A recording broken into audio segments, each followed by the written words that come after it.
Here are some examples of the pushback. It's completely safe to be out on the water by yourself. But fishing guide Steve Chaconis' boat is parked because recreational boating and sport fishing for anything but food to put on the table violates Maryland Governor Larry Hogan's stay-at-home order.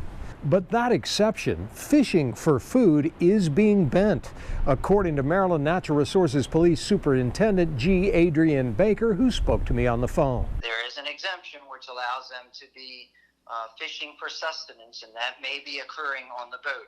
And quite frankly, people may try and find a loophole or bend the rules a little bit. Remember, that's not the intention. The intention is to make sure that people are safe. So what this order has done is actually turn law-abiding citizens and fishermen and outdoors people into people who are looking for a loophole or a way around the law.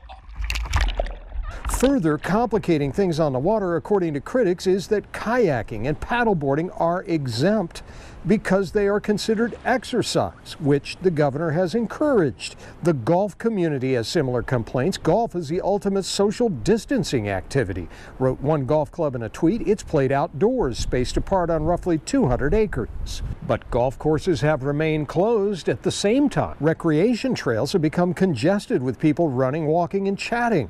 Google data shows traffic in Maryland parks is up 35% over normal. So much so that the Maryland National Capital Park and Planning Commission is extending its closure of Sligo Creek Parkway this weekend in Tacoma Park to make more room for people to spread out.